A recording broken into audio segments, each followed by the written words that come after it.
Welcome students for today's session. We are going to begin Unit 2. So in this unit what we are going to learn? The first thing what we are going to learn in this unit is about C.V. Raman, the pride of India. The works and the contribution he has given to our country, the field where he studied. This is what you are going to learn in the A reading. C.V. Raman, the pride of India. How he has made India proud. The main idea is that.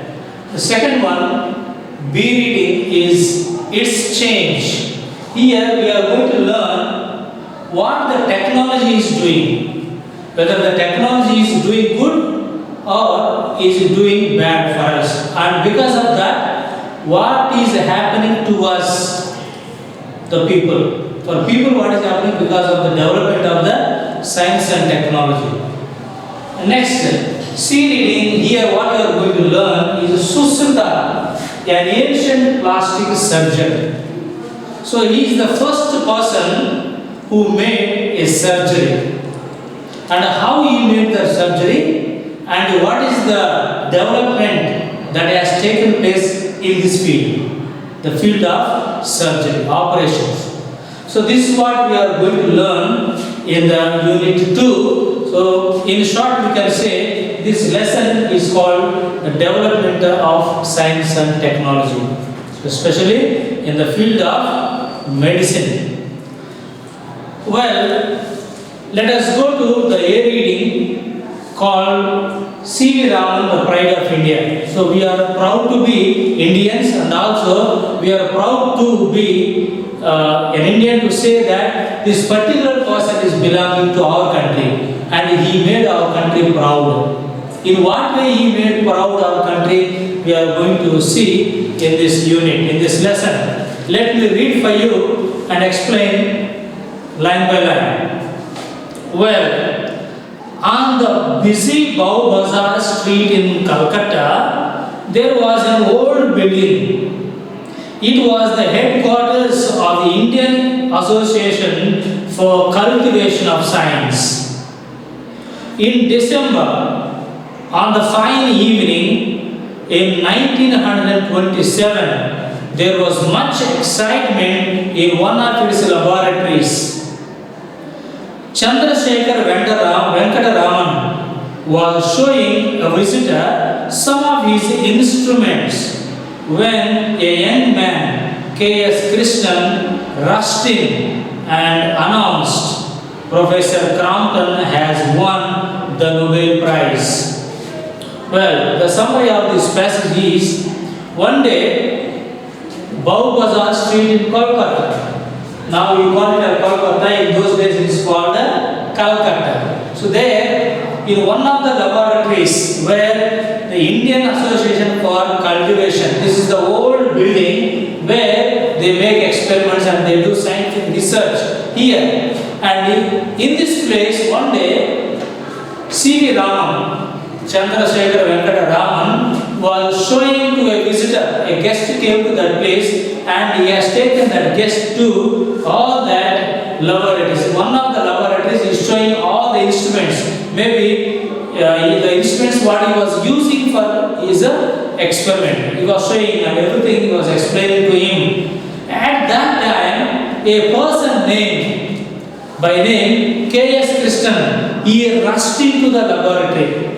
So the word here is a laboratory. People mispronounce this word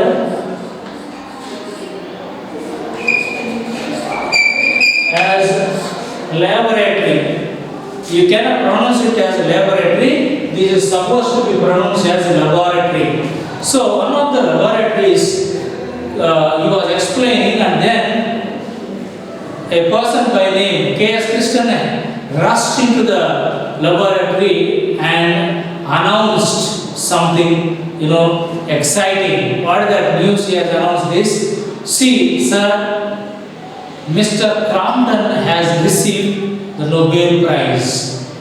Mr. Crompton has received the Nobel Prize. So, maybe Crompton was one of his colleagues, must be. He was also working in the research center. But what the research he has done, he has received by the government the Nobel Prize. Then he was very, very happy. Why? Because here he is not showing his partiality. He is not a partial person. Because he thought that even he receives or somebody else has received the Nobel Prize, he feels very happy. Why? Because it is, after all, it is one research center, everybody is equal there. So he felt very happy as if he himself got the Nobel Prize. And then when he heard that Crompton had received the Nobel Prize, immediately he got into mood of thought.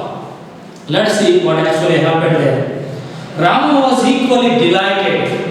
Excellent news, he said, smiling at the visitor, and then he was lost in thought. So the visitor came there, and to that visitor again, not only showing the instruments, he was also telling about Crompton, about his receiving the Nobel Prize. And then immediately he went into a thought, he lost in thought.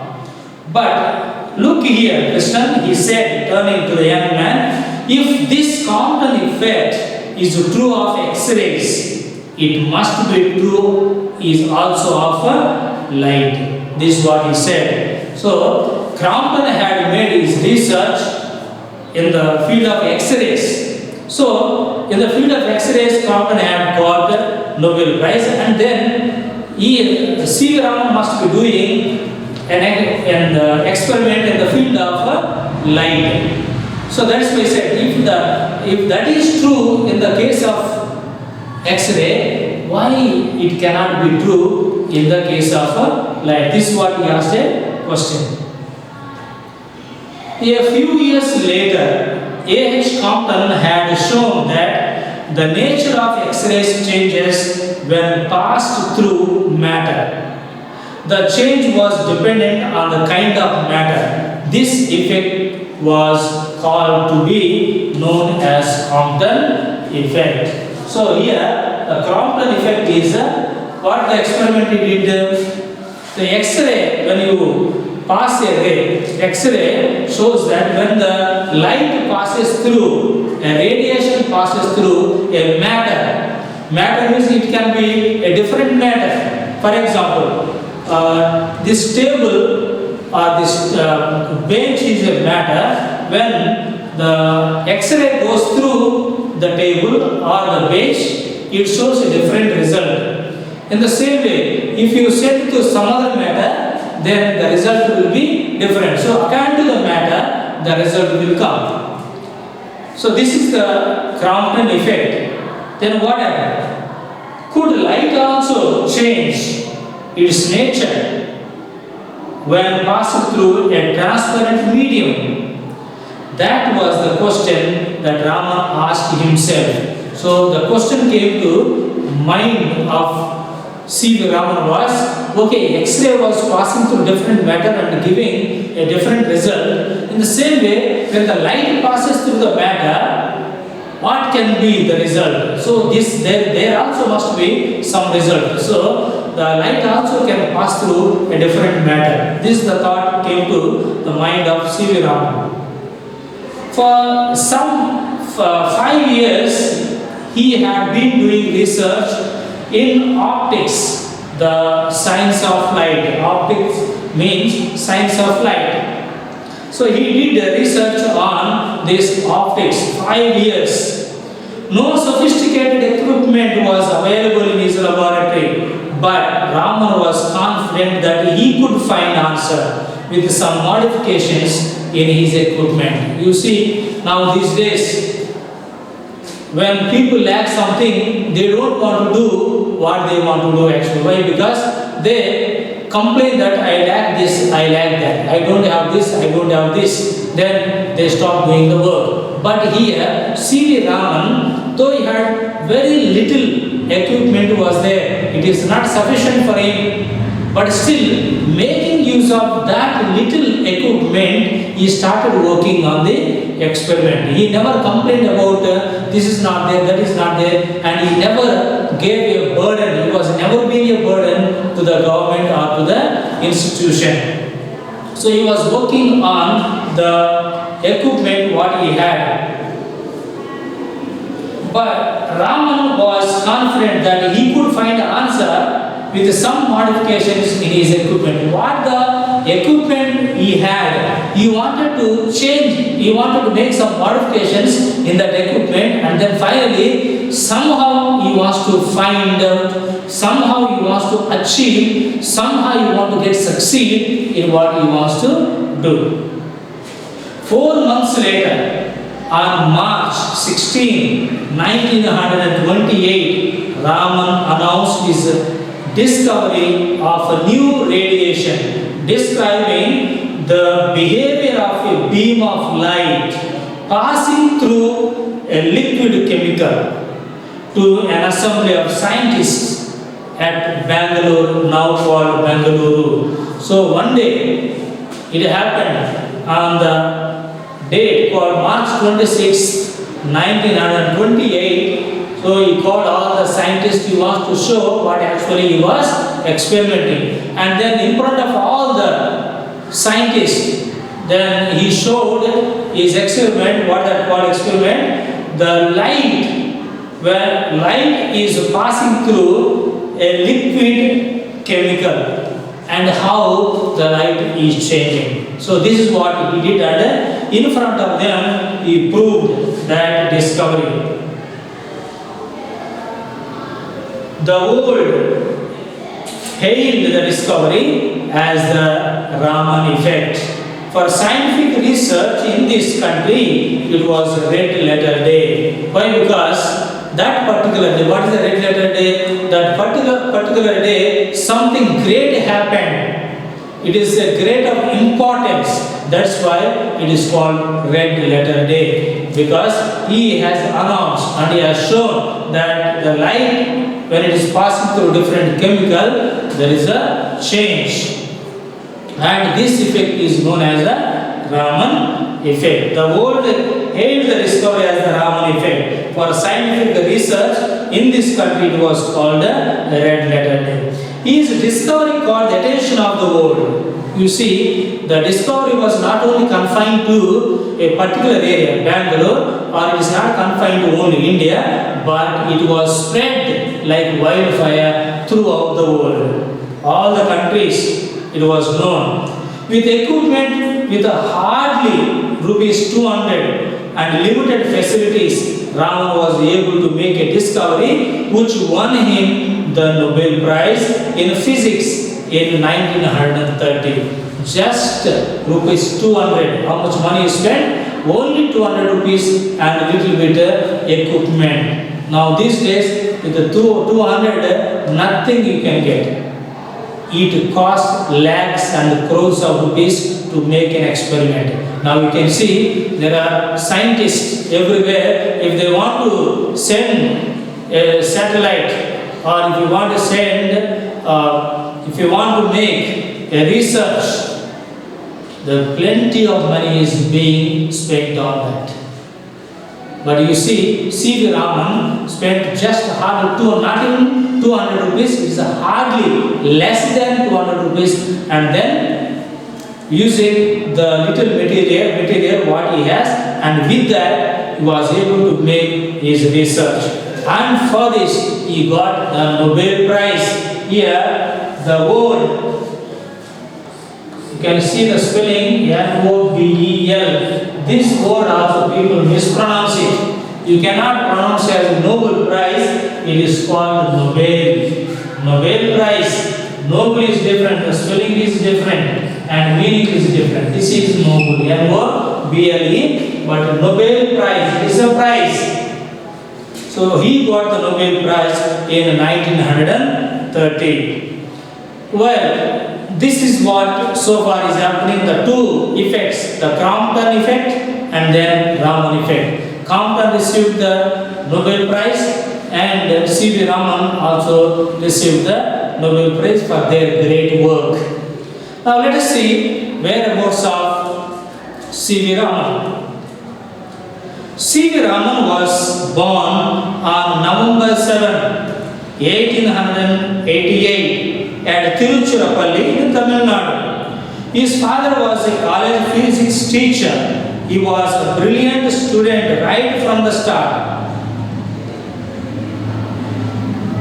When Raman passed his matriculation, his parents were keen to send him abroad for higher studies. But on medical grounds, a British surgeon advised them against it, and Raman stayed in the country to do the MA course at Presidency College in Madras, now called Chennai. So when you see, C.V. Raman was born in Tamil Nadu in one of the places called Trichy on November 7, 1888. Trichy is a place, very good place. I have visited many times, but unfortunately it is a very hot place and dry place. You know, nothing is available, no crops are grown much there, very hot place. And this is the kind of place where he was born. And from the beginning he was very good at studies. He was not a dull student, was very good at studies. When teachers teach something, immediately he was able to catch it. And used to study well and work on what he learned in the class. So once he completed his studies, then his parents wanted to send him to abroad. But one of the doctors said, okay, no, it is not possible for him, better let him remain here. Maybe it is on the ground of his health issues. So he had to remain here in India, in Tamil Nadu, and then he had to study his MA at Presidency College in Madras itself, in Chennai. Science had already made an impression on him, and he began to write research papers for science journals. You see, journals used to write because he has a lot of mind on the subject science. So he used to write journals.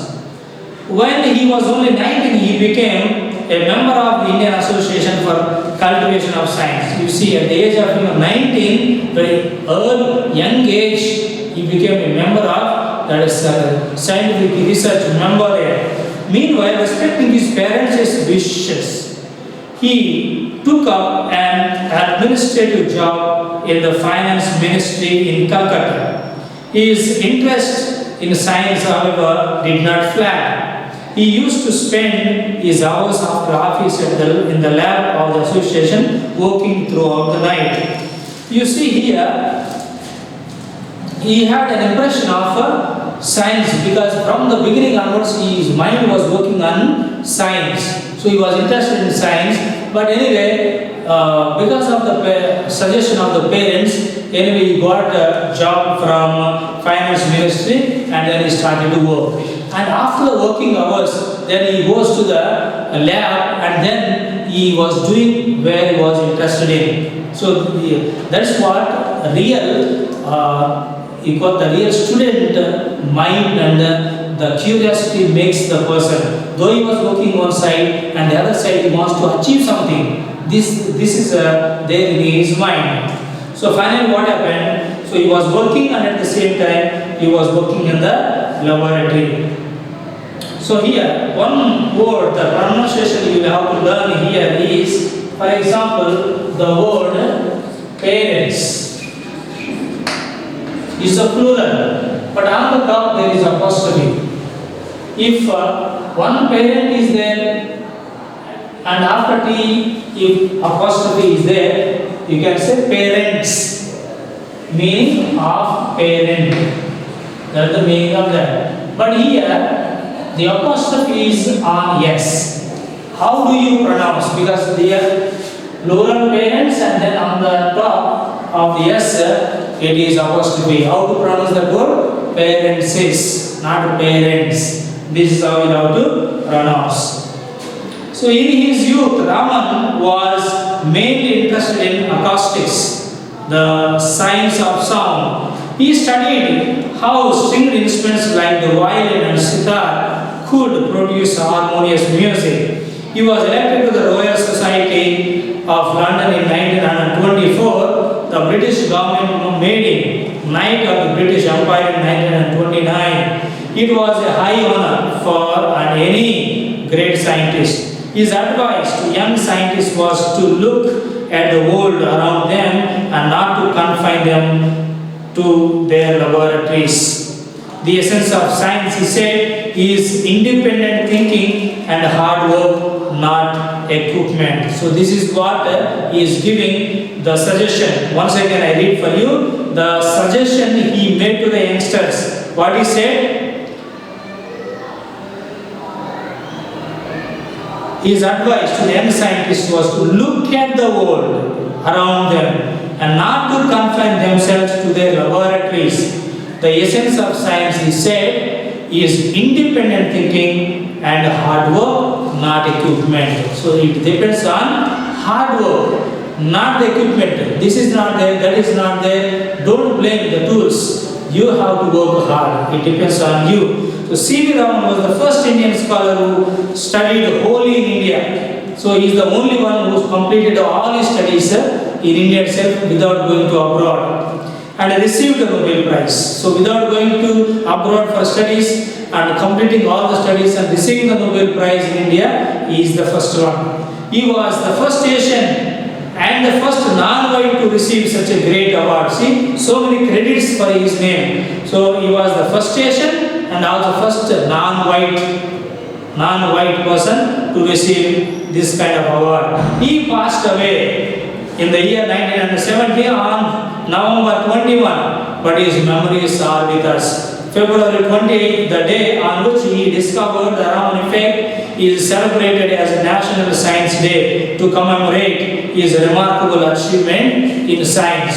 So, on his effect, the Raman effect he found on 28th February is the day still we are celebrating the National Science Day. So, it's the remembrance. We can remember on that particular day what he has done, what he has contributed in the field of science, and also what he has contributed to our own country. So therefore, dear children, what you can learn from C.V. Raman is hard work. Never complain about this is not there, that is not there. Sometimes in the family, parents may not be able to provide what you need and what you want, but the material, the things what you have, with that you have to adjust and then keep your focus on what you achieve, what you want to achieve, and then try to focus on that, try to do hard work, and then finally you are able to become a great person like C.V. Raman. Thank you.